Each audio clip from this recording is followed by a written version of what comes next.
This is Berenstain Bears All in the Family. It's 6 books in one. All in the Family.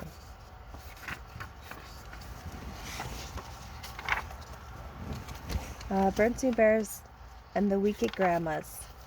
Mama and Papa Bears go away. Cubs visit their grandparents for their first long stay. Once in a while, the bear family who lived in a big bear treehouse down a sunny dirt road deep in their bear country got out of the family snapshots and looked at them. "What are these?" asked Sister Bear, picking up a book of photos. "I don't think I've ever seen these before." They were pictures of bears playing tennis, canoeing, dancing, and having all sorts of fun. The bears looked like Mama and Papa, only they were younger and thinner.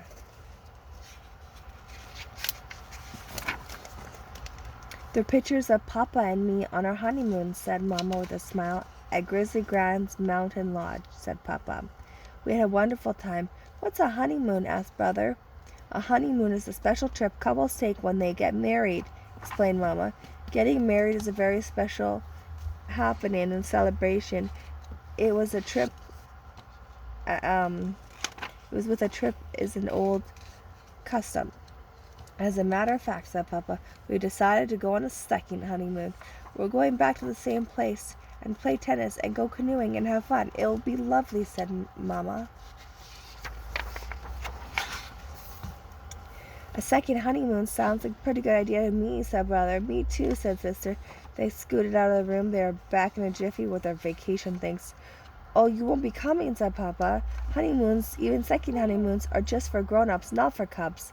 But what's going to happen to us?" asked Sister.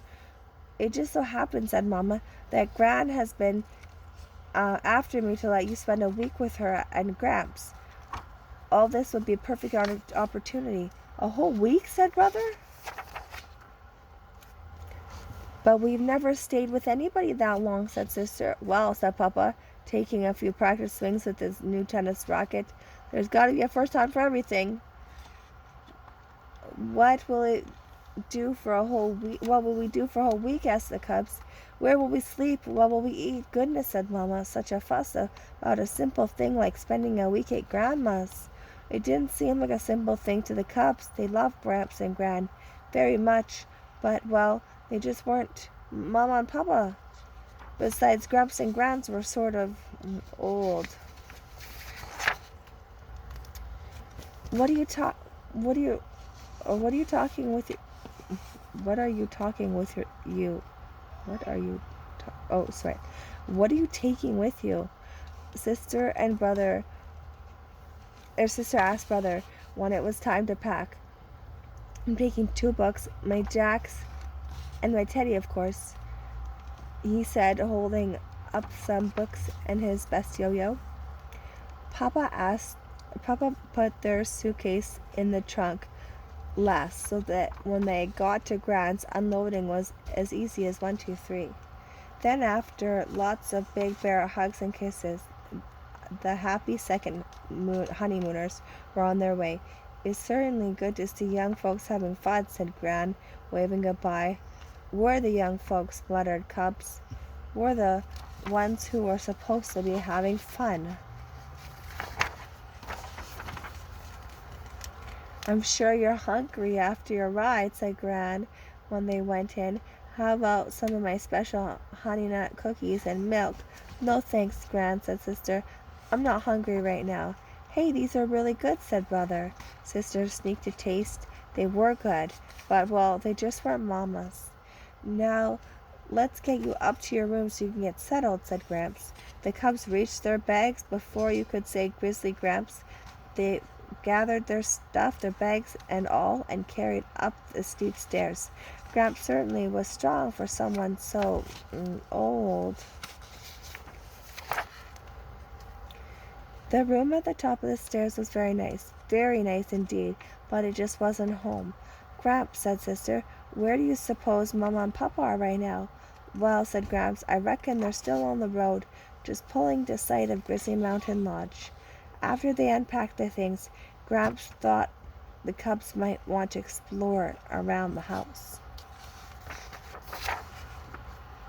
While it wasn't home, it was an interesting house. There was an attic crowded with all sorts of interesting things. Gramps' kitchen was yummy in tastes and smells, and Gramps' den, Gramps knew how to build the ship bottle. When the cubs asked him how it was done, he just smiled.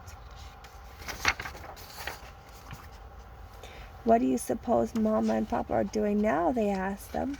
"I reckon they've gotten into their tennis clothes and are swatting the ball back and forth," he said. Over the next few days, brother and sister found lots to do. They helped Gran feed the bird friends, more kinds than they had ever seen in one place, and Gran knew all of their names. They helped Gramps cut and smooth twigs for a new ship in a bottle. It turned out that he built them outside the bottle and then slid them in. It was pretty tricky. They were fishing on a special place Gramps knew about. "Well," said Gramps as they turned with a fine catch, "I reckon that your Mama and Papa are out canoeing right now." "I certainly hope they're having fun," said Sister, "because we sure are." "Yes, Josiah." Hey, Dad can come up now? "Soon enough. I'm just finishing reading this book." Better get these chairs in," said Gramps after a fine fish fry. "It's going to rain tomorrow." "How do you know?" asked Brother. "I can feel it in my bones," answered Gramps. It turns out Gramps was right. "Good," said Brother. "We'll be able to relax a little." Sister got out her jacks and started playing with his yo-yo. "Used to be pretty good with one of those myself," said Gramps. Was he ever? Not only could Gramps make the yo-yo sleep and walk the dog, he could even do the baby in the cradle and round the world. That evening, after a refresher nap, they all went to Gramps and Gran's regular Friday night square dance. Gramps and Gran just didn't watch. They did a do-si-do with the best of them, and they even won a prize for the friskiest couple.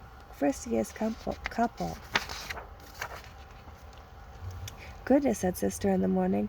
"This week it really flew by. We learned so much," added Brother, practicing baby in the cradle. Gramps and Gran. "How come you know so much?" asked Sister.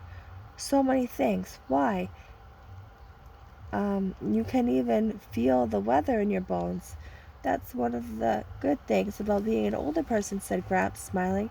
"You learn something every day, so that the time comes you're old enough to be a grandparent, you know quite a lot." "Gee," said Sister, "I guess you and Gran are so old you must know everything." "Oh, no," said Gramps, laughing. "You never stop learning. Why is it just this week we learned something very special? We learned how absolutely wonderful it is to be grandparents, and how we have lovely grandcubs." Then Gramps and Gran swept the grandcubs up in a big hug. The next thing they knew, a familiar beep beep was heard. It was Papa tooting the horn, and he and Mama were back from their second honeymoon, and it was time for the cubs to go home. After saying goodbyes and thank yous, the Bear family piled into the car and headed home. No sooner than they were on their way, Brother and Sister were bubbling over with the fun of excitement of their week at Grandma's. "Well," said Papa, "it sounds like you had a pretty good time." "Oh, we did," said Sister. "Papa, sometime you might want to go on a third honeymoon. Then we could spend another week at Grandma's." "A third honeymoon," said Papa. "I don't think anyone's gone on a third honeymoon." "Well," said Sister, "this has got to be a first time for everything."